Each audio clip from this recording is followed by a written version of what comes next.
You won't touch that glass again, nor this floor, nor my son. The millionaire's voice cracked through the hall like a whip. Silence hit fast, heavy, loaded with eyes hungry for drama. The band's music choked mid-note, waiters froze mid-step, and every rich woman near the main table turned her chin in the same direction. The maid, broom stopped in mid-air, her hand trembling, staring at her own reflection in a puddle of champagne someone had spilled on purpose. She inhaled, gripped the wooden handle until her knuckles went white, said nothing. "Dad, you don't have to," the boy began, but his father raised an open hand, ordering him to be quiet. "What I don't have to do, Daniel," said the millionaire, smiling without warmth, "is let people with no place think they have one.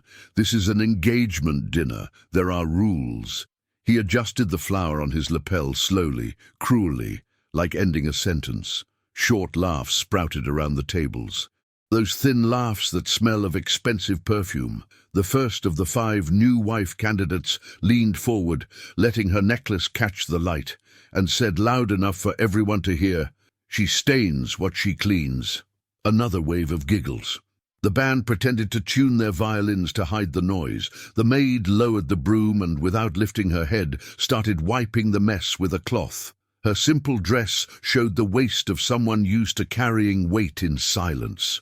Her hair was tied back, her face uncovered, and there was a stubborn kind of dignity in how she didn't beg, didn't explain, didn't react. She just worked, and that hurt those who wanted to see her crumble.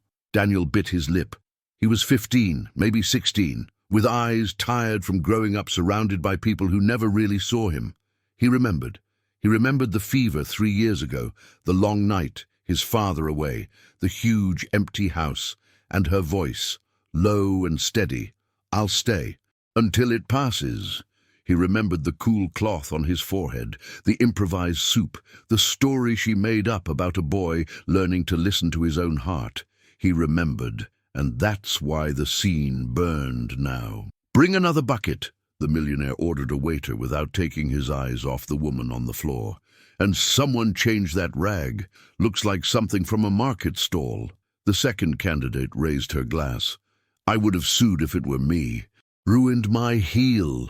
She lifted her foot, showing a shoe worth a month's pay, "But I guess some people don't know what value means." The maid wiped in short, measured strokes, as if counting to 10 each time she went back and forth. When she got near the woman's foot, she carefully shifted away to avoid contact. The woman moved her heel half an inch forward, just enough to splash again, a tiny, calculated cruelty. "Oops, accident," she said, dripping false sweetness, and the third candidate snorted through her nose. The millionaire tapped his fingers on the table. "You see," he announced, "why the world has classes. It's not money, it's posture."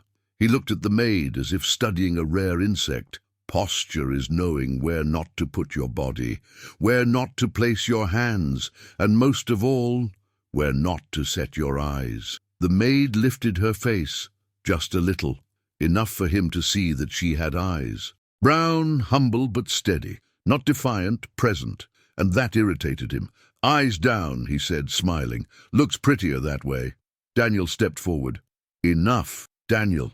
The name came out like a warning. "Sit down." The boy didn't.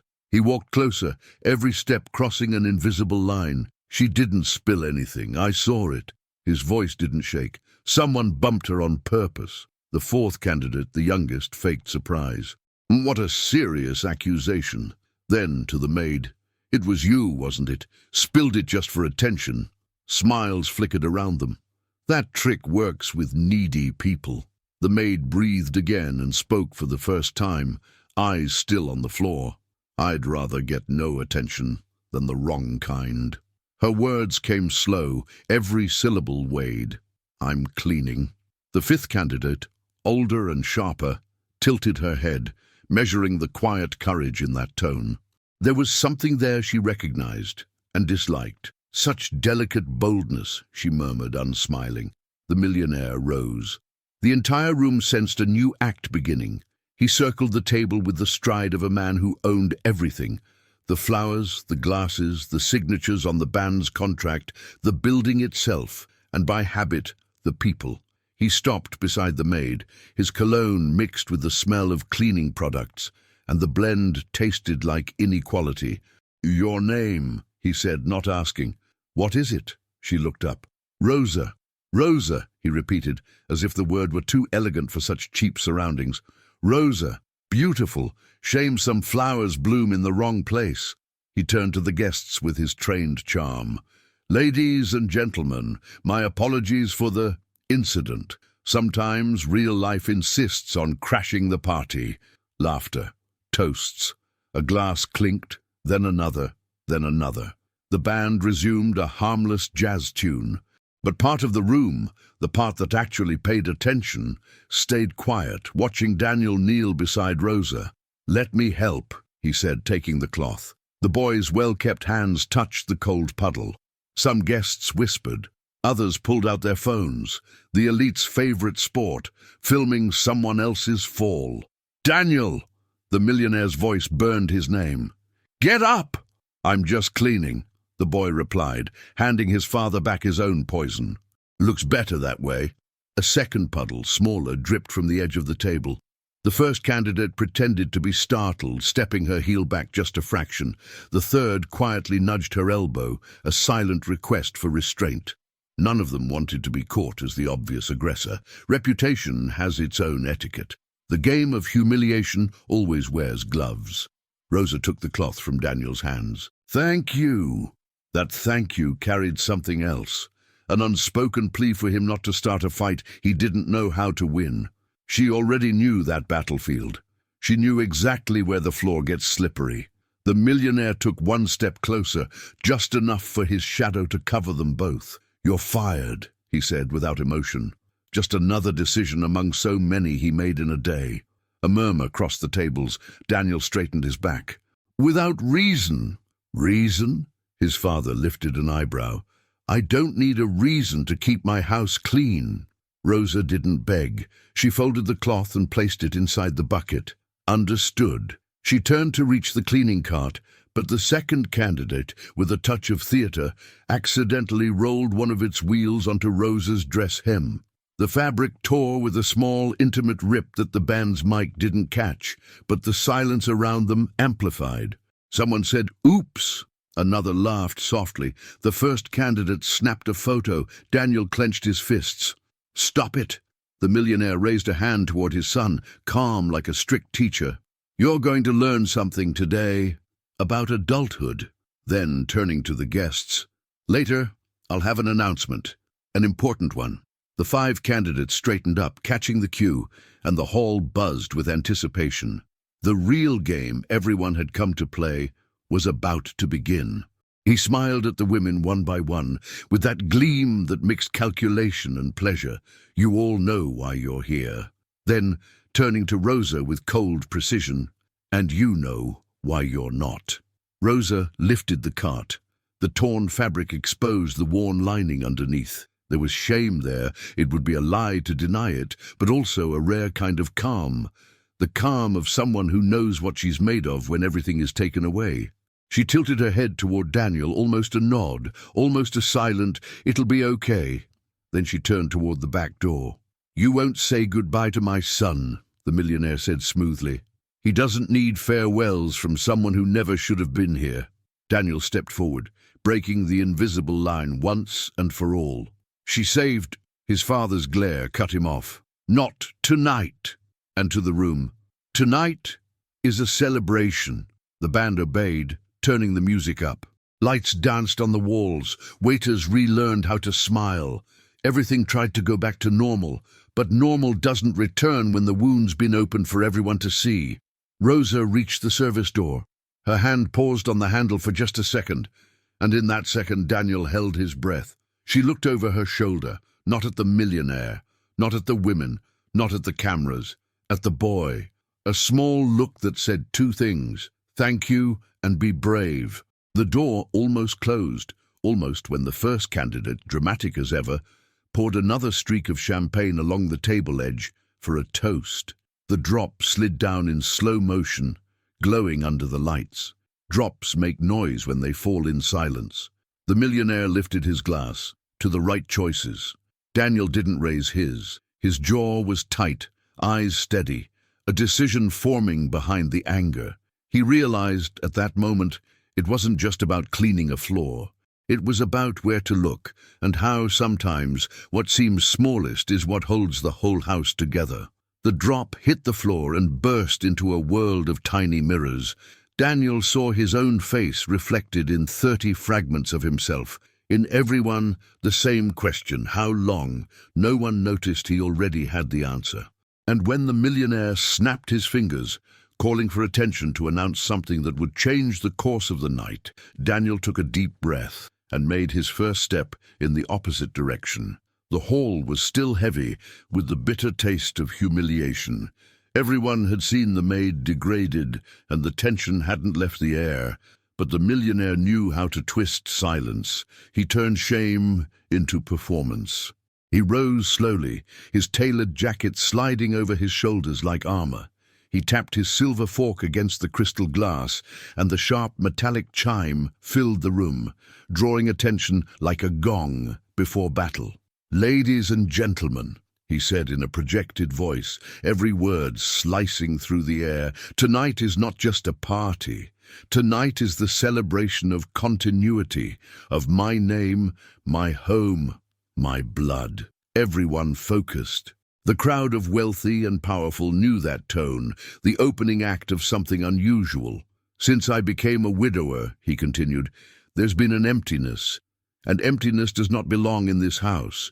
Emptiness doesn't teach. Emptiness doesn't build." He turned theatrically toward his son. "And my heir needs more than that. He needs a mother." The audience murmured. Nervous laughter here, awkward glances there. Some thought it was just sentimental talk. But the millionaire raised his glass like a priest blessing his own play and declared, "That's why tonight I'll give Daniel, my son, the chance to choose his new mother." The words hit the room like thunder. Guests looked at each other stunned. Some laughed, thinking it was a bizarre joke. Others stayed quiet, sensing there was much more behind it. The millionaire didn't wait. He spread his arms wide and, with a grand gesture, presented 5 women. They entered as if following a rehearsed script. The first glided to the center, her glittering dress reflecting golden light.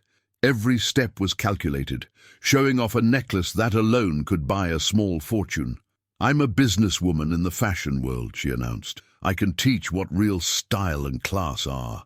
She winked at Daniel like someone offering a gift. The second came right behind, tall, confident, her heels echoing on the marble floor. She swirled her champagne glass with the ease of someone used to holding liquid power. "Education and discipline shape men. I know how to set limits." Her tone was sharp, full of authority. The third didn't speak at first. She simply smiled and tossed her hair back, catching the flashes of hidden phones. Then she opened her arms. "With me, nothing would be out of reach. I have contacts everywhere in this country. My last name opens doors." The fourth walked softly, almost motherly. She touched Daniel's shoulder as she approached, a move rehearsed to look affectionate. "I've raised my nephews. I know how to listen. I know how to comfort. What a boy needs is care." The fifth waited until they had all spoken before lifting her chin and speaking in a firm, steady tone. "What keeps a family together isn't only love, it's stability. And I know how to hold everything in place, even under the spotlight." The hall erupted in applause, as if it were a live beauty contest. The women shone under the lights, each one fighting for attention like predators circling their prey.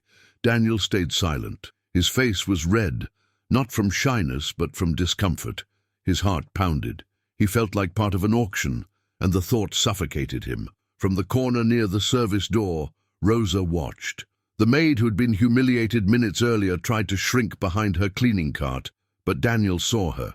She didn't smile or pose. She just kept working quietly, polishing a glass as if she were invisible. Yet in that invisibility there was something real, more real than the glittering gowns and rehearsed lines. The millionaire noticed his son's hesitation and placed a heavy hand on his shoulder. The gesture looked fatherly, but the pressure felt like a shackle. "This isn't a joke, Daniel. It's your first big decision. The The future demands choices. You must learn to choose with vision, not emotion. Daniel swallowed hard. And what if I don't want to choose any of them? His father laughed, a laugh with no joy in it. Then you'll be choosing wrong. The women took that as their cue and approached. The first flaunted her necklace in front of him. Think of all the doors that will open once I become your stepmother. You'll be respected anywhere. The second leaned closer, her voice low and firm. You need someone who'll teach you discipline. With me, you'll grow strong. You'll become a man. The third ran her fingers through her hair and whispered, I'd take you on trips, parties, connections. The whole world would be your backyard. The fourth smiled gently, holding his hand without asking permission. You've been through a lot.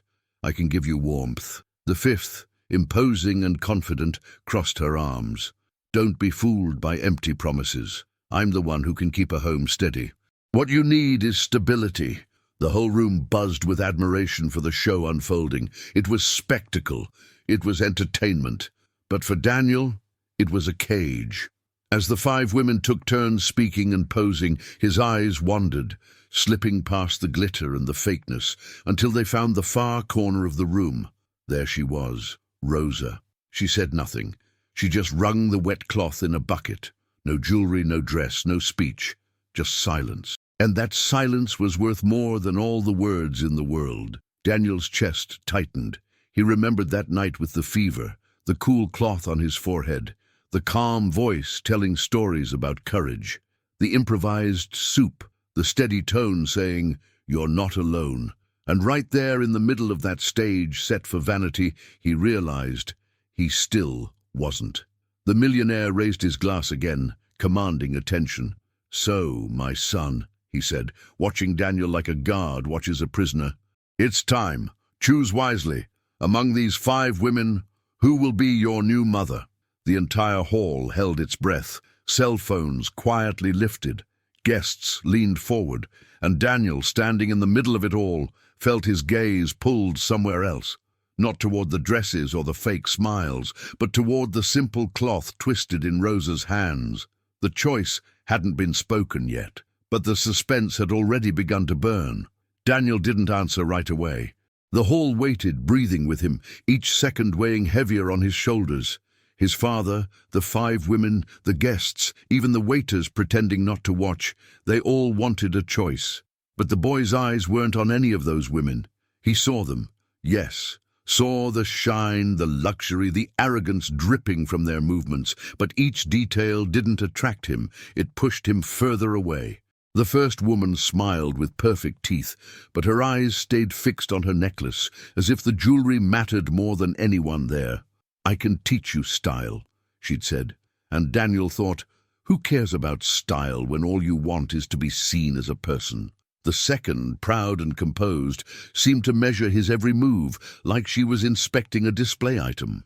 She spoke of discipline, of setting rules, but her fingers wouldn't stop tapping on the champagne glass, impatient, restless, as if he were a project to be fixed, not a son to be loved. The third one smiled too much. A magazine smile, practiced, stretched until it hurt. Every word about connections and parties sounded hollow. She doesn't want to teach me anything, Daniel thought. She just wants my father's last name. The fourth, with her soft voice, moved closer like someone offering comfort. But Daniel caught the trick. Her affection was staged, performed, meant to be seen by the guests. If it were real, it wouldn't need an audience. And the fifth, so firm, spoke of stability, but her tone carried a threat. Forced stability, a golden cage where everything stayed in place because she demanded it. Stability isn't a prison, the boy thought. He took a deep breath. Each of the 5 seemed farther away than the last. And in that emptiness, his eyes instinctively searched the far corner of the hall. There she was, Rosa, no elegant gown, no sparkling necklace, no fake smile. She held a wet cloth, cleaning a tray that didn't even need to be cleaned. She tried to keep busy so she wouldn't draw attention, but her tense shoulders betrayed the discomfort of still being there. Daniel fixed his eyes on her. Time seemed to slow. He saw the tear in her plain dress, caused by the cart's wheel. Saw her hair tied up in a hurry, loose strands falling over her forehead. Saw her calloused hands, rough from scrubbing floors and glass. But he also saw something no one else noticed: strength. At that moment, a memory hit him hard. It was a rainy night. He was 10 years old. His father was away, like always. Daniel woke up sweating, feverish, and no one came when he called. No one, except Rosa. She ran up the stairs, grabbed a damp cloth and pressed it to his forehead. She didn't ask permission, didn't expect anything in return. She just stayed. "You're not alone," she had said that night. Her voice calm, steady, like it was the most natural thing in the world. Now, watching her stand tall in a room that looked down on her, Daniel realized that phrase had never stopped being true. "My son," interrupted the millionaire, noticing the hesitation. "What are you waiting for? Everyone's eager to hear your choice." Daniel blinked, dragged back to the moment. The whole room was still holding its breath. The 5 women smiled, some anxious, others smug. Everyone assumed his hesitation was between them, but Daniel already knew there was no hesitation. He looked at the first woman, thought about how she valued stones more than people, then looked away. He looked at the second, thought about how she preached discipline but would never understand care. Looked away. He looked at the third. The artificial smile almost blinded him, but behind it there was nothing. Looked away. He looked at the fourth. Her rehearsed sweetness fooled no one. Stage affection isn't real affection. Looked away. He looked at the fifth. Her firmness felt like chains. Stability by force wasn't a choice. It was a sentence. Looked away. And then finally his eyes returned to Rosa. She wasn't giving speeches, wasn't smiling to charm, wasn't trying to impress. She just worked. But in that simple act, he saw what he'd been searching for: presence. A new silence filled him, the silence of a decision. Daniel took a deep breath, fists tightening beneath the table. His heart raced, but his mind was clear. He knew that once he spoke, the whole world would laugh. He knew his father would explode. He knew he'd be humiliated just like Rosa had been. But he also knew that for the first time, he'd be choosing for himself. "I already know," he murmured. The millionaire raised an eyebrow. "Then say it." Daniel didn't. Not yet. He wanted to stretch that moment. Wanted to look one last time at Rosa, and when her eyes accidentally met his, it felt like the whole world fell silent.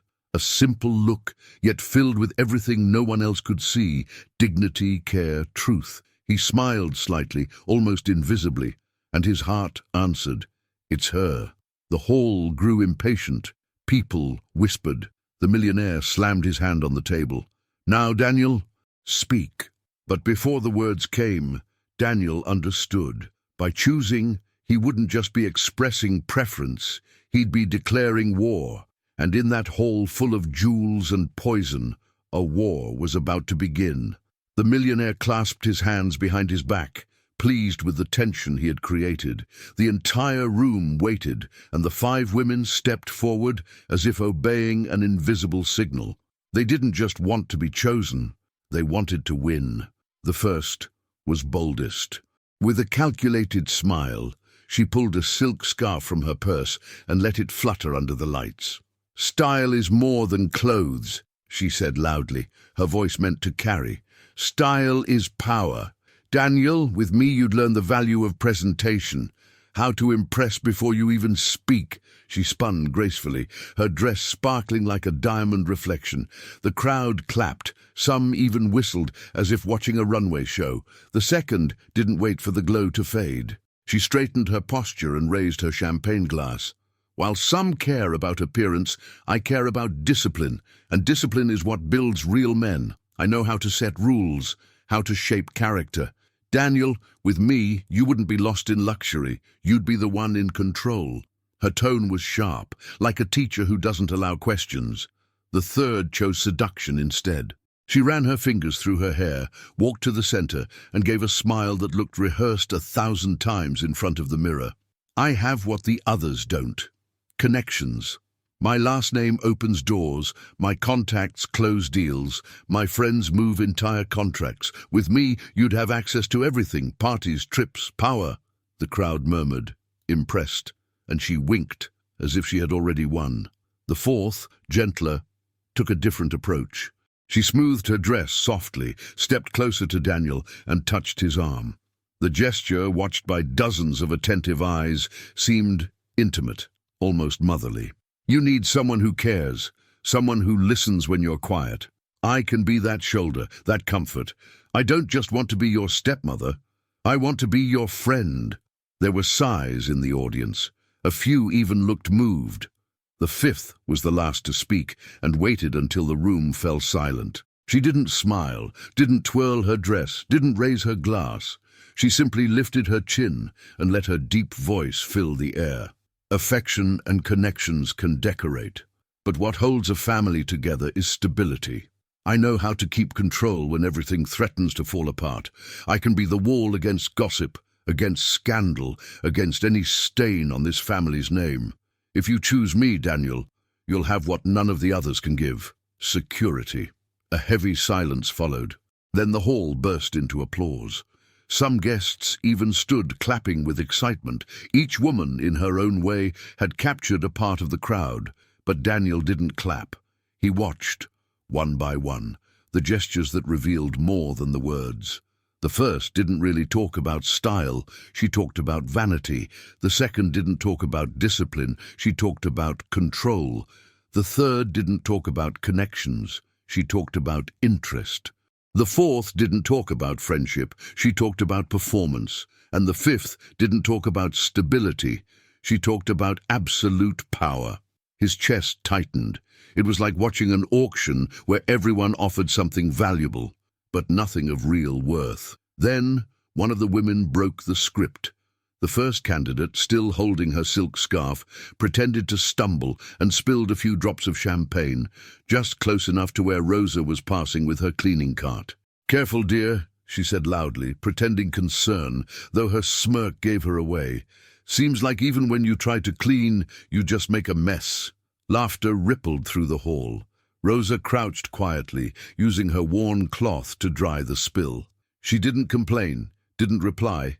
She just worked. But Daniel noticed the slight tremor in her hands. The second candidate seized the moment. "That's what happens when you let certain people walk among us. No sense of place." Then she turned to the millionaire. "With me, this kind of disorder would never happen." More laughter. The third crossed her arms, shaking her head. "Just imagine a dinner like this being ruined by hands that smell like cleaning products. Unacceptable." The fourth tried to be gentler but couldn't resist a jab. "I almost feel sorry. Some people just weren't born to shine. They're shadows. And shadows don't belong in this house." And the fifth, with the cold authority of someone who enjoys striking last, finished. "Rosa shouldn't even be here. This isn't her place." The entire room murmured in agreement. Some recorded videos, others laughed, and a few turned their eyes away in shame. The humiliation was complete, but in that moment, Daniel noticed something that would change everything. While the women laughed and the guests entertained themselves with cruelty, Rosa didn't apologize. She didn't bow her head. She just kept wiping, line by line, until the floor gleamed again. When she finished, she took a deep breath, lifted the cloth, and walked away with quiet dignity. It hit Daniel in a way words couldn't reach. He looked again at the 5 women, so beautiful, yet so empty. Then he looked at Rosa, walking away with her bucket, carrying the only thing no one else in that room seemed to have: truth. And in that contrast, the glittering luxury on one side and wounded simplicity on the other, Daniel knew the choice had already been made. He just didn't yet know how big the storm would be when he said it out loud. The atmosphere was already thick with tension. The 5 candidates had paraded their arrogance like peacocks flaunting their feathers. But the millionaire wanted more. He wanted a show. He wanted to prove who ruled that room, and who never would. Then, as if guided by some cruel instinct, the candidates turned Rosa into the perfect target. The third, the one with the fake smile, struck first. Pretending carelessness, she spilled half her champagne over the white tablecloth. The golden liquid slid quickly, dripping to the floor. She gasped dramatically, drawing everyone's attention. "Oh, what a disaster," she said, her lips curving with satisfaction. She turned straight to Rosa. "Come on, dear. Do what you do best. That's what you're here for, isn't it?" Every eye turned. Rosa hesitated for a second, then stepped forward, cloth in hand. Her simple dress swayed at her ankles, revealing the rough patch hastily sewn into the torn fabric. With every step, she seemed smaller under the lights and the half-hidden smirks. When she knelt to clean, the second candidate leaned over and said loudly enough for all to hear, "Must be nice, living off crumbs. A rag, a bucket, and nothing more." Laughter exploded. The first woman, the one with the silk scarf, couldn't resist the chance. She grabbed her own glass and theatrically let a few drops spill onto the Persian rug beside Rosa. "Oops, me too. How clumsy of me." She covered her mouth in mock shock. "Think you can handle all this mess by yourself?" The crowd laughed louder. The millionaire didn't stop it. On the contrary, he smiled, satisfied. Daniel, however, stood up, his body leaning forward as if every act of humiliation struck him instead. Rosa kept cleaning in silence, her knees pressed into the worn fabric of her dress, her hands steady on the damp cloth. No answer, no protest, only work. But the more she endured, the crueler they became. Then the fourth woman, the one with the sweet voice, stepped closer with a fake look of pity. She placed a hand on Rosa's shoulder. "Poor thing, you must be tired, aren't you? Want me to hold the cloth for you?" Her tone was drenched in mockery, and everyone caught it. Laughter spread across the hall. Rosa lifted her face for a second. There was pain in her eyes, but also strength. "No need. I'm doing my job." "Job?" repeated the fifth woman, the strict one. "This isn't a job, it's servitude. No matter how hard you work, you'll never be more than this. You'll never belong in this house." And then, in a sudden act, she grabbed a glass of red wine from the table and poured part of it over Rosa's plain dress. The dark liquid ran down like blood, staining the fabric beyond repair. The hall erupted, some laughed, others gasped, but no one stood up to stop it. It was like watching a cruel play, and everyone wanted to see how it would end. Daniel couldn't take it anymore. He jumped to his feet, his chair clattering to the floor. "Enough!" His voice cut through the laughter like a blade. The room fell silent. The millionaire turned toward his son with icy calm. "Daniel, sit down." "No," he said, chest heaving. "She doesn't deserve this. No one does." Rosa, still kneeling, held the wine-stained cloth in her hands. She wanted to tell him not to get involved, but Daniel's eyes were already blazing with a fire that couldn't be put out. The first candidate laughed, trying to ease the tension. "Oh, please, it's just a cheap dress. What could it cost? About the price of a napkin." "Keep your comparisons to yourself," Daniel shot back, his voice shaking but brave. "That dress might mean nothing to you, but it's all she has." The audience murmured, uneasy. Some lowered their heads, others lifted their phones, recording every second. The millionaire took a long, controlled breath. "You don't understand, son. This is the real world. That's how it works. There are those who command and those who obey." "And there's right and wrong," Daniel replied, "and what you're doing is wrong." The silence now was absolute. The 5 women stepped back slightly, unsettled by the boy's sudden courage, but the fifth, still holding her glass, raised an eyebrow and sneered, "So you're defending the maid, Daniel? What's next? Choosing her as your mother?" Laughter returned, but weaker this time. Some sounded nervous, some fake, some didn't come at all. Daniel took a breath, his eyes locked on Rosa. She, still kneeling, slowly stood, clutching the wet cloth to her chest. Their eyes met, and in that moment there was no audience, no luxury, no power, only silent gratitude and mutual respect. "Yes," Daniel said, his voice steady, slicing through the air. "If I had to choose, I'd choose her." Shock hit the room like thunder. Murmurs, nervous laughter, gasps of disbelief. The 5 women went pale. Some giggled awkwardly, others frowned in outrage. And for the first time that night, the millionaire's face cracked. His eyes, filled with restrained fury, locked onto his son's as if he couldn't believe what he'd just heard. The game had just changed. The hall froze. Daniel's words still echoed against the golden walls, replaying in everyone's mind like thunder they couldn't escape. If I had to choose, I'd choose her. For a moment, no one moved. The silence was so heavy even the chandeliers seemed to tremble. Then, as always happens when people don't know what to do, laughter returned. First one, then several. Nervous, mocking, disbelieving laughter. The 5 women burst out laughing. The first clutched her chest, pretending to be shocked. "My God, this must be a joke." The second swirled her champagne glass, eyes full of disdain. Choosing the maid as his mother? He's lost it. The third fanned herself, trying to stay composed. How ridiculous. Imagine the headline, "Heir of Fortune picks the housemaid as his stepmother." We'd be the laughingstock of every social column. The fourth, keeping her sweet tone, said softly, "Poor boy. He must be confused. He's just a child. He doesn't know what he's saying." And the fifth, as firm as ever, declared, "That's not a choice. That's madness."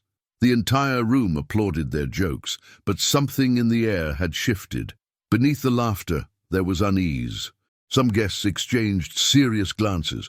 Others looked away, ashamed to smile. The millionaire, however, did not laugh. He stood frozen, the crystal glass still in his hand. His eyes didn't blink, locked on his son, burning with restrained fury. Every passing second tightened the air, and everyone knew an explosion was coming. "Daniel," he said finally, his voice low, deep, dangerous. "Repeat that." The boy lifted his chin. His throat was dry, but his courage stood firm. "I said I'd choose her." He looked at Rosa, and his eyes didn't waver. Rosa. A collective gasp swept through the hall. The bomb had been confirmed. The millionaire walked slowly toward his son. Silence followed every step. He seemed larger, heavier, every movement radiating authority. When he stopped in front of Daniel, he bent slightly so they were face to face. "You're disgracing my name." The words came out cold as steel. "No," Daniel answered. "I'm telling the truth." The audience held its breath. Rosa, still clutching the wine-stained cloth, tried to intervene. "Please, sir, don't take it seriously. He's only trying to defend me. There's no need for this." "Be quiet!" the millionaire snapped, turning to her with eyes like stone. "You don't speak unless I allow it." The blow was brutal. Rosa lowered her head, not in submission but in pain. Daniel stepped forward, shielding her with his body. "Don't talk to her like that." The room broke into murmurs. The laughter had stopped. The weight of the moment was shifting. The millionaire straightened and raised his voice so everyone could hear. "This boy doesn't know what he's saying. He's confused. He's naive. He doesn't understand how the world works." "I understand more than you think," Daniel shot back steady. "I understand that these women are here for your money. I understand that none of them care about me. And I understand that the only person who's ever truly been there for me is her." A ripple of shock coursed through the room. The 5 women tried to recover. The first protested, "How dare you? I would never need your father's money." "Then why are you here?" Daniel cut in without hesitation. The second snapped, "Don't you dare compare me to a maid, you ungrateful child." "She cared for me when no one else did," Daniel said. "Would you have done that?" The others fell silent, startled by his boldness. The millionaire, now red with rage, raised his hand as if to slam the table, but stopped himself. "You're playing with fire, Daniel. You're my heir. Without me, you're nothing." "I'd rather be nothing than be like you," he replied, voice trembling with pain but unshakable. The silence that followed wasn't one of disbelief anymore. It was one of hidden respect. For the first time that night, Daniel didn't look like a boy. He looked like someone willing to challenge power itself. The millionaire clenched his fists. "Fine. If you want to make this foolish choice, I'll give you an ultimatum. Choose the maid, and you're out. Out of this house, out of the inheritance, out of my name." The room erupted in whispers. Some guests whispered that he'd never have the courage. Others said it was just teenage defiance. But deep down, everyone sensed something different in that resolve. Daniel took a deep breath and looked at Rosa. Her eyes glistened with tears as she shook her head, silently begging him not to throw his future away. But it was too late. He smiled softly, the kind of smile that comes from certainty. "Then so be it," he said. "I choose her." The hall exploded. Some laughed nervously, others gasped, a few clapped quietly. But everyone knew the war had begun. The millionaire, face twisted in fury, raised his hand and pointed at Rosa. "You are finished." And in that instant, the night stopped being a party. It became a battlefield. The hall couldn't stay quiet under the weight of Daniel's choice. Like a wave crashing against stone, disbelief turned to noise, whispers, protests, nervous laughter. The air thickened with judgment. Every face reflected a mix of mockery and shock. The 5 women reacted first. The first shot to her feet, her sequined dress flashing under the lights. "This is outrageous. I've never been part of something so humiliating. To be compared to a servant." The word dripped like poison. "You have no idea what you're doing, boy." The second slammed her glass on the table, splashing champagne across the cloth. "Unacceptable. An heir raised among the elite now lowers himself to defend someone who doesn't belong in this room. You're not choosing a mother. You're tarnishing the name you carry." The third let out a mocking laugh. "So that's it? The son of the city's most powerful man falls for the maid and wants to make her his stepmother? Sounds like a bad soap opera." She turned to the guests for approval. "Tell me, isn't it hilarious?" A few weak laughs followed, but the room's energy was shifting.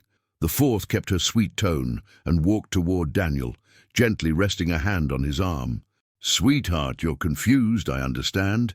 Adolescence is full of misplaced feelings. This affection for the maid is just misguided gratitude. You'll get over it."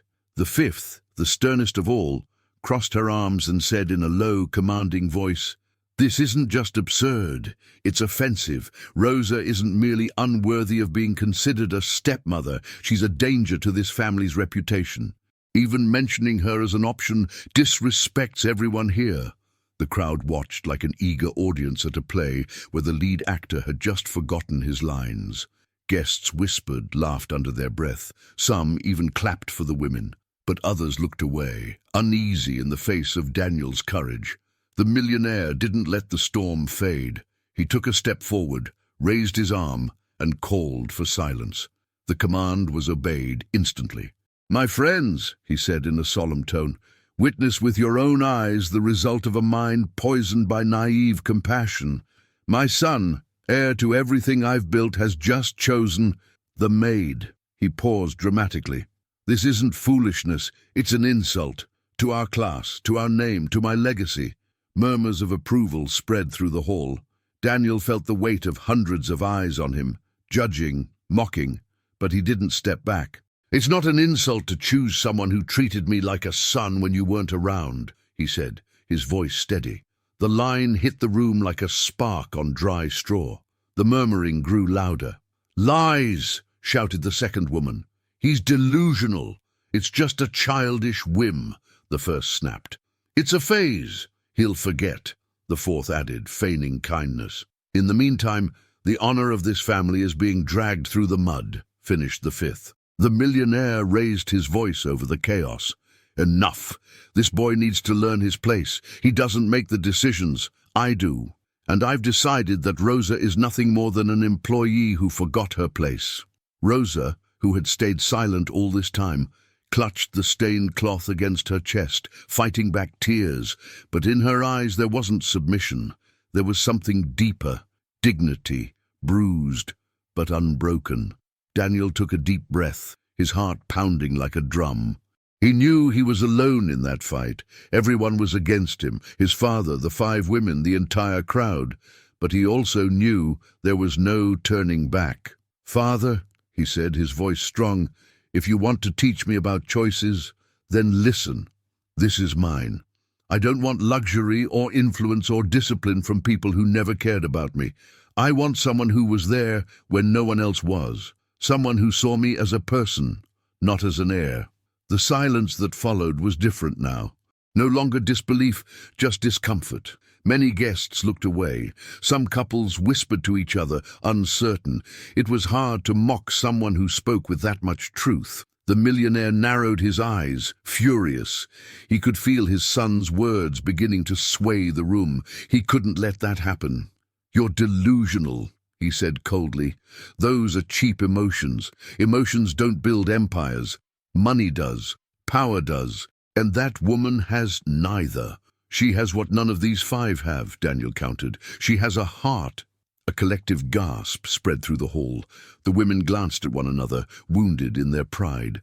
The millionaire's jaw tightened. "A heart doesn't pay bills. It doesn't buy influence. It doesn't keep power. But it keeps people alive," Daniel answered. "And that's worth more than all the rest." The tension in the air was electric. The father and the women grew more desperate, while Daniel's resolve only solidified. Rosa, tears glimmering in her eyes, tried once more. "Daniel, you don't have to, please." But he only looked at her and shook his head.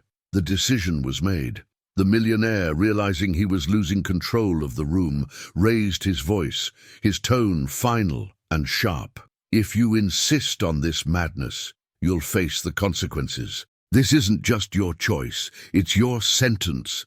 And in that instant, everyone in the hall understood. The night was no longer about a party or an inheritance. It was about war.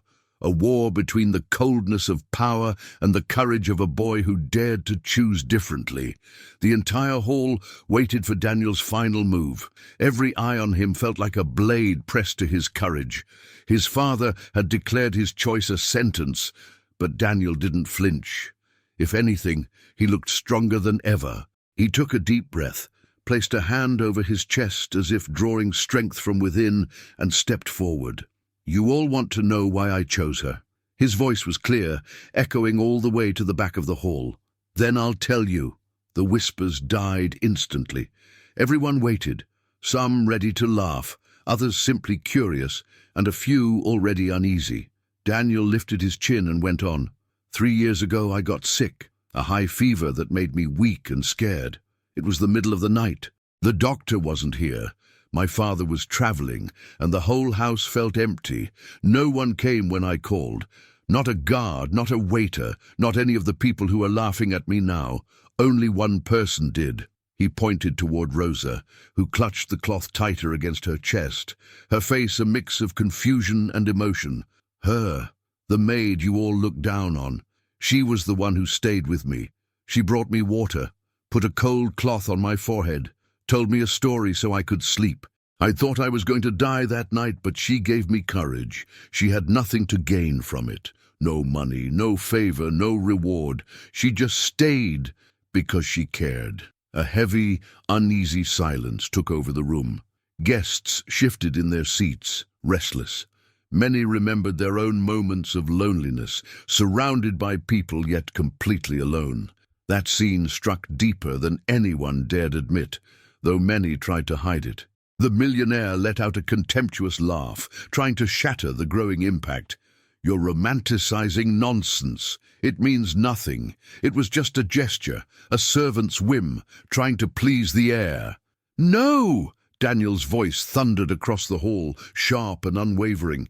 "It wasn't a whim. It was humanity, something a lot of people here seem to have forgotten."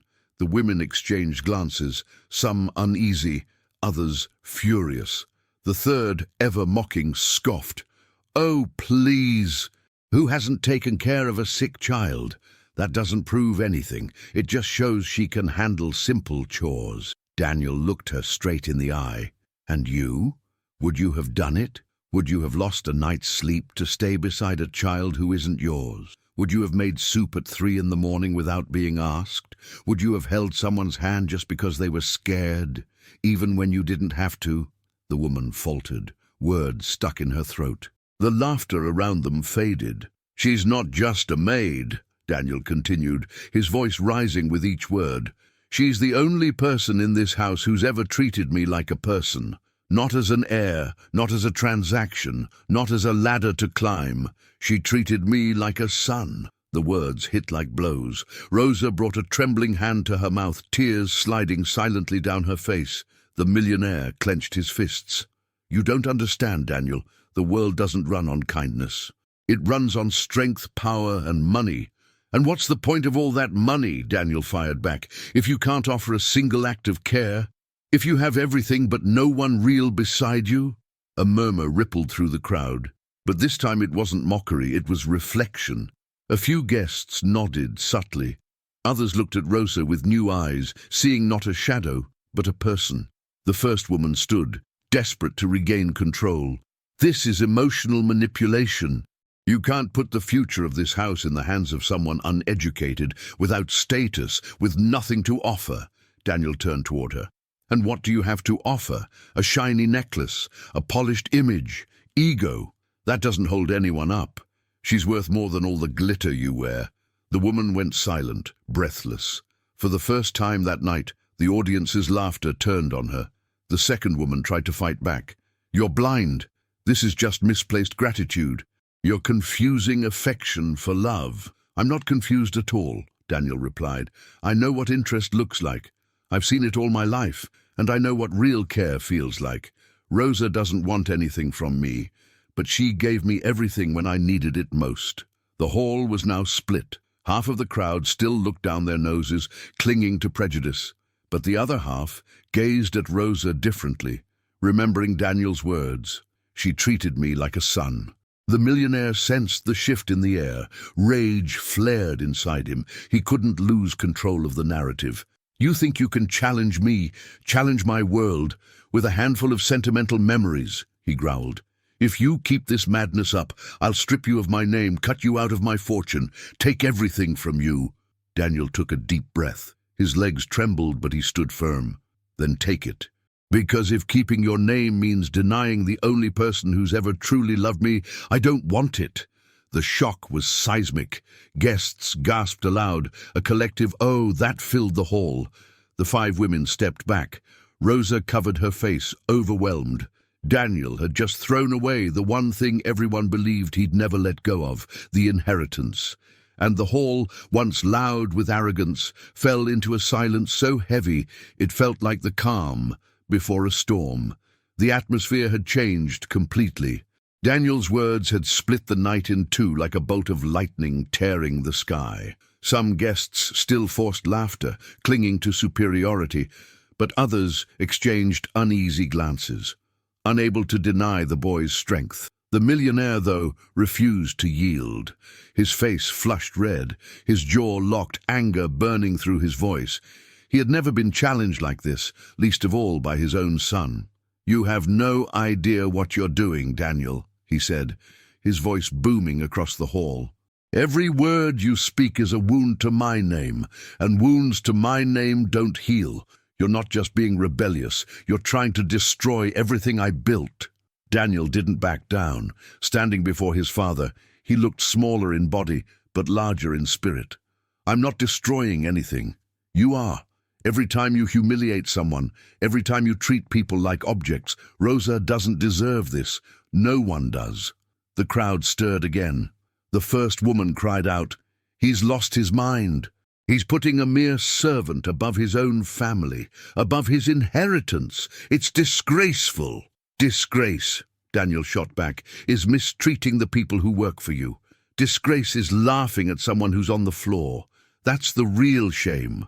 The second woman huffed, raising her glass. "You know nothing about power. Without discipline, without status, no one will ever respect you. You'll become a joke in every paper." "Then let them laugh," Daniel said, staring her down. "At least I'll know I stood for something real. I'd rather be mocked for defending someone than applauded for humiliating them." The words sliced through the air like a blade.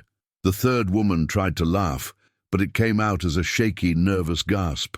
"Oh, look at that. The little heir thinks he's a philosopher now. Do you know what that will get you, boy? Nothing. Absolutely nothing. The world doesn't respect the naive." Daniel didn't flinch. "The world doesn't respect the innocent because people like you taught it not to. Maybe it's time someone changed that." The hall split in two. A few guests clapped softly, hesitant, while others hissed and booed. The room was a battlefield. The millionaire raised his hand for silence, and his voice came down like a gavel. "You're defying me in front of everyone. So listen well.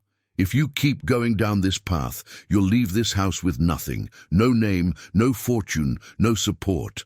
You and her." The threat hit like a stone dropped in still water. Rosa's eyes widened as she stepped forward. "Please, sir, don't take your anger out on him. He's only defending what he feels. If someone must be punished, let it be me." But Daniel turned to her, voice steady. "No, you're not taking the blame for me. This is my choice, my responsibility." Rosa's heart shattered. Her hands trembled, but there was a spark of pride shining through her tears. The fourth woman took the chance to strike with honeyed venom. "You see, even she admits she doesn't belong here. Daniel, sweet boy, you're confusing compassion with love. Those memories you cling to, they're just gratitude. Gratitude doesn't build a family." Daniel met her gaze. "And what does then? Jewelry, appearances, empty words said for an audience? No. What builds a family is someone who stays when everyone else leaves. That's love. Everything else is a lie." The fifth woman, stern and cold, stepped forward. "You're spitting on the hand that fed you, boy, throwing away a future of stability. When your father says he'll cut you off, believe me, he means it. Tomorrow you'll wake up with nothing, and that woman won't be able to give you a thing. Then tomorrow I'll have nothing," Daniel said, his voice rising. "But at least I'll have peace, and that's more than anyone here can say." The impact was shattering. The guests stirred uneasily. Some, once loyal to the millionaire, lowered their eyes, ashamed to face the truth. Others held on to arrogance, laughing bitterly, trying to drown out the courage of a boy who refused to bow. The millionaire snapped. He slammed his fist on the table, rattling the glasses. "Enough! This ends now. You will not ruin my evening, my name, or my legacy with sentimental nonsense." Daniel drew a deep breath, his chest heaving. Then he stepped forward, 1, 2 paces, until he stood face to face with his father. "Maybe your name is big," he said, locking eyes with him, "but your heart is small, and my legacy won't be the same as yours. Mine will be built on truth, not fear." The room froze. For a moment, even the millionaire went silent, speechless. The pause stretched, seconds that felt like forever. Then, desperate to reclaim control, he spun toward Rosa and shouted, "Security! Get that woman out of my house, now!" The order boomed like thunder. 2 men in suits began to move. Rosa's eyes widened. Daniel stepped in front of her, arms spread wide like a shield. "No one touches her!" The shock rippled through the crowd like electricity. Guests rose from their seats, half in alarm, half in anticipation. This was no longer a party. It was a standoff. Everyone could feel it. The tension had reached its breaking point. The night wouldn't end without someone falling. The guards advanced, heavy steps echoing across the marble floor. Every guest leaned forward, eyes sharp, phones recording, waiting for a spectacle. Rosa stepped back, clutching the rag against her chest. Her heart raced, not from fear for herself, but for Daniel, standing before her, arms open, facing down 2 grown men. "I said no one touches her!" Daniel's voice thundered through the hall. The millionaire smirked with disdain, a cold satisfaction curling at the corner of his lips. "Step aside, Daniel. Don't make me embarrass you even more." "No, father," Daniel said, unwavering. "The embarrassment is already yours." The silence was deafening.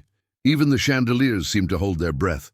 The guards hesitated, glancing at their employer for direction, and before he could answer, a woman's voice rang out from the crowd, a guest, middle-aged, rising from her chair with conviction. "I know that woman."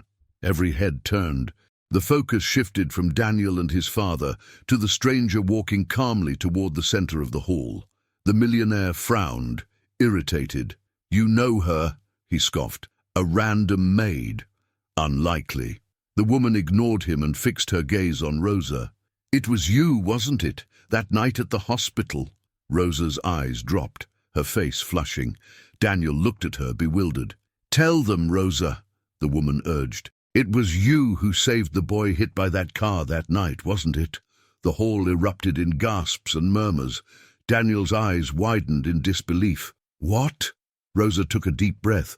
She tried to deny it with silence, but couldn't. With tears held back, she nodded. The woman turned to the audience. "I was there. I know the story. A child was hit by a car right in front of the hospital.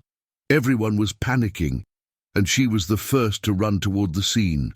She wasn't family. She wasn't anyone important, but she was the one who entered the emergency room and didn't leave until she was sure the boy would survive." A wave of whispers swept through the hall. Everyone turned to each other, shocked. Daniel, voice trembling, asked, "That boy, was it me?" Rosa closed her eyes, tears streaming down. "Yes, Daniel.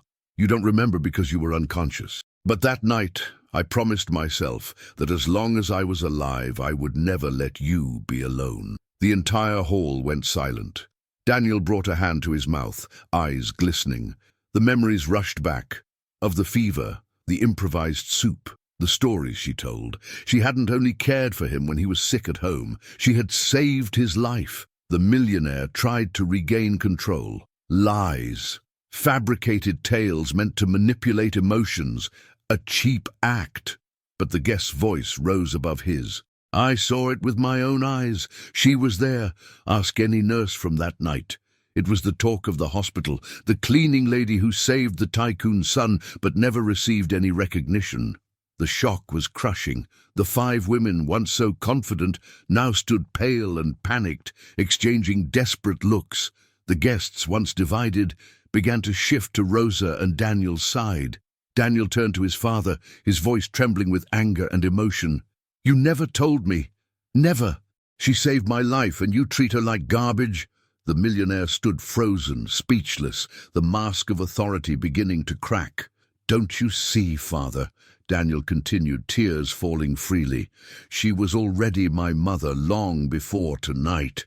You can strip away my name, my inheritance, my money, but you can't take away the truth." The hall erupted in applause. It wasn't polite or hesitant. It was raw, powerful, the kind of applause that comes when truth finally defeats pride, when the weak stand taller than the strong. Rosa cried silently, her hands covering her face. The millionaire, consumed by fury, tried to shout over them, "Silence! This is still my house. I decide who stays and who leaves." But it was too late. The crowd no longer listened. His control slipped through his fingers like sand. The guests who once bowed to him now whispered criticisms. Some even rose to congratulate Daniel. The boy, still in tears, lifted Rosa's hand high before everyone. "If this is my choice, then let everyone see. I choose her, not for status, not for money, but because she already gave me the greatest gift anyone could, life." The entire hall stood, applauding. The sound echoed through the walls, the chandeliers, and every heart in the room. And for the first time that night, the millionaire realized he had lost. The clapping thundered through the air, like an earthquake no one saw coming. But within that storm, there was something different. These weren't polite claps, nor rehearsed gestures. They came from deep inside some, mixed with the shame of others. It was as if every clap was a silent confession. We all saw the truth, and there's no going back. Rosa, standing at the center of it all, could hardly believe it. Her trembling hands clutched the soaked rag, her chest heaving as her tear-filled eyes kept searching for Daniel, as if he were the only anchor holding her steady. Never in her life had anyone stood up for her, much less placed her in the spotlight for the world to see. And now, before a room full of powerful people, she wasn't just seen, she was celebrated. Daniel never let go of her hand. His posture was no longer that of a boy afraid of his father. It carried the weight and strength of someone who had finally found his voice amid chaos. "She is my choice," he repeated, voice steady, brimming with emotion. "Not because I need a mother, but because she became one. Not out of interest, not for appearances, but because she gave me what no one else ever did, care, love, and truth." The guests reacted in waves. Some cried quietly, touched by his courage. Others squirmed in discomfort, trying to mask their unease. A few still laughed, but it was the nervous laughter of people who knew the tide had turned. The 5 candidates were in shambles. The first, the one covered in jewels, kept adjusting her necklace, desperate to maintain composure, though the sparkle now looked more like chains than ornaments. Her eyes darted toward the exit, wishing she could vanish. The second, usually so proud, drank from her champagne glass to hide her trembling, but her hand shook so hard that the liquid spilled. The third, the one who thrived on mockery, bit her lower lip until it bled, the smug grin long gone. The fourth, with her fake sweetness, wept softly, mascara running down her cheeks as the mask fell apart. And the fifth, rigid and cold, stared at the floor, because it was the only way she could bear the weight of defeat. The millionaire, however, refused to surrender. He slammed his hand on the table, the metallic clang slicing through the noise. "You're all being fooled," he bellowed, voice trembling with rage. "Do you honestly believe a cleaning woman can compare to women of class, of name, of standing? This is an insult to everything I've built with blood and sweat." But his voice no longer carried the same power. Every word he spoke sounded like a desperate attempt to hold on to something slipping through his fingers. From the back of the hall, an older businessman stood up. His voice was steady, respected. "With all due respect, it's not the cleaning woman who's tarnishing your name tonight. It's you, by the way you treat your own son." A murmur rippled through the crowd. The man's authority gave the words undeniable weight. Another guest, an elegant lady in a blue dress, added, "We all saw how she was humiliated. We all heard the story about the hospital. No matter what we think about social classes, the truth is, she saved your son's life. And that's something no amount of money can buy." That statement split the room for good. Some guests stood and clapped, others shook their heads in shame for still resisting. But the tide was clear now. Most were on Daniel and Rosa's side. The millionaire, feeling the walls close in, stood tall once more, his face consumed by fury. "You'd all turn your backs on me for a servant? You who dined at my table, signed contracts with me, built your fortunes off my partnerships? You owe me everything." "No, sir," replied another guest, this time a powerful politician. "We owe you nothing. The respect we had for you died here tonight." The words hit like stone. The crowd began to boo, softly at first, but enough to shatter the illusion of his authority. Daniel drew a deep breath, turned to his father, and said in a low but steady voice, "You've lost, father. Not because I defied you, but because the truth finally came out. It was always here, unseen, and you never noticed." Rosa, still in disbelief, let Daniel guide her to the center of the hall. He raised her hand high, as if declaring the winner of a long, hard-fought battle. "If tonight is about choice," he said, "then let everyone know. I choose her, not for wealth, not for power. I choose her because she saved me when no one else cared.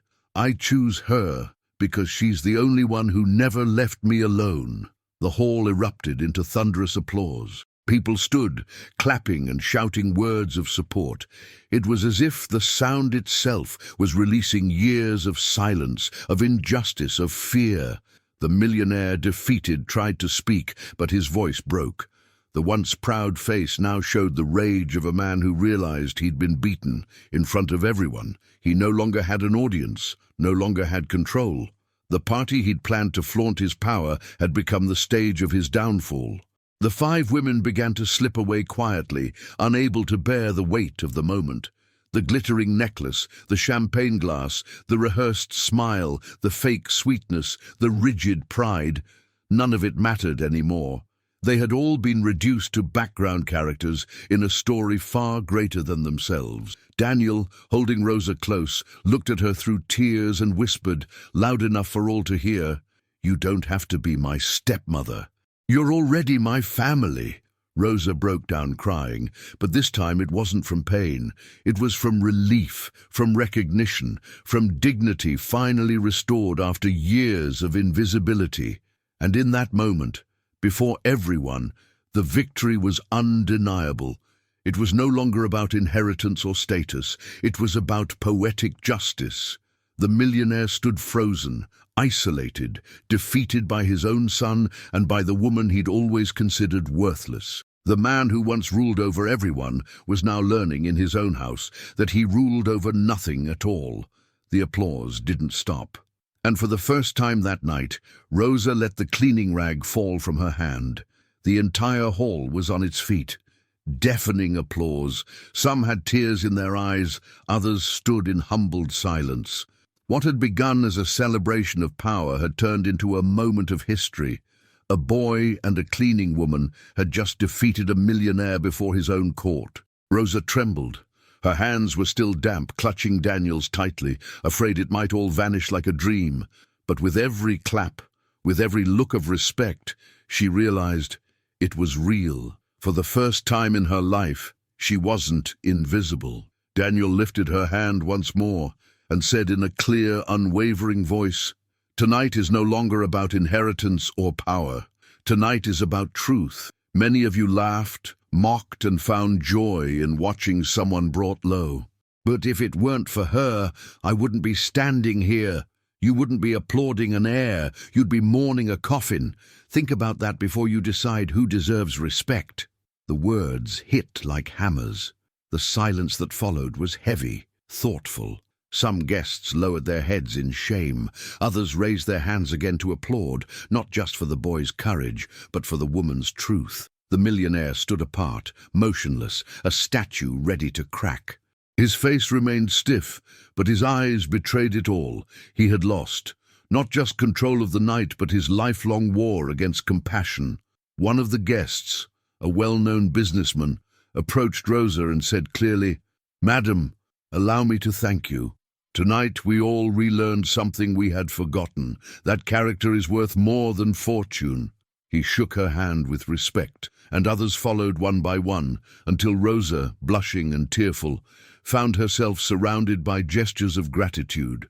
The 5 women who had once paraded with arrogance slipped quietly away. The sound of their heels fading down the marble floor was a silent confession of defeat. Each step out of that hall was a bitter reminder that beauty and wealth crumble when faced with truth. Daniel looked at his father. Their eyes met. There were no more laughs, no more mockery, no more unquestioned authority. Only the fall of an empire built on pride. "You always told me the world is made of winners and losers," the boy said firmly. "Well, now you know. Today you lost.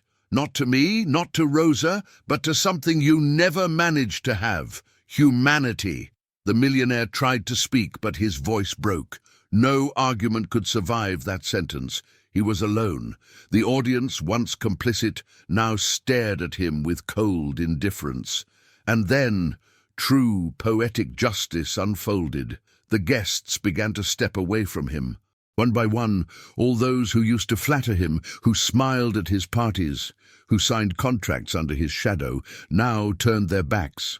The man who had always been the center of attention had become invisible. The man once surrounded by applause now heard nothing but silence. Meanwhile, Rosa, the woman who had lived her whole life unseen, was now receiving applause and warm embraces. The reversal was complete. Daniel held her tightly as she cried against his shoulder. "I don't know if I deserve all this, my son," she murmured, her voice trembling. "You deserve far more," he answered, smiling through his tears. "You gave me everything when you had nothing. Now it's my turn to give you what you never had: respect." The crowd stood and applauded again, as if celebrating not just the boy's courage, but the triumph of dignity over hollow luxury. The millionaire, defeated, sank into his chair. His face, buried in his hands, was the living image of what he had always feared most: the helplessness that comes when truth strips away all illusion. The party, once meant to be remembered as the night he would choose a new wife, would instead be remembered forever as the night a cleaning woman was recognized as a mother, and the night an empire of arrogance came crashing down. Daniel turned toward the crowd, took a deep breath, and said, "Let this night be a lesson. Money doesn't define who we are, neither do titles or jewels. What truly matters is who stands by you when no one else will, who saves you even when they don't have to. That's the kind of wealth no one can buy. The silence that followed was reverent, almost sacred. And then, like a rising wave, the entire hall burst into applause. They were no longer clapping for Daniel, nor just for Rosa. They were clapping for the truth everyone deep down had forgotten. The millionaire remained motionless, his body hunched, defeat written all over him. He would learn the hardest way that no amount of power can survive when the heart is exposed as empty before everyone. And Rosa, the woman who entered that night invisible, walked out as the most dignified of them all. Thus the story ends, with poetic justice fulfilled, roles reversed, and a final lesson that echoes for all. Power can buy almost anything, but never true respect.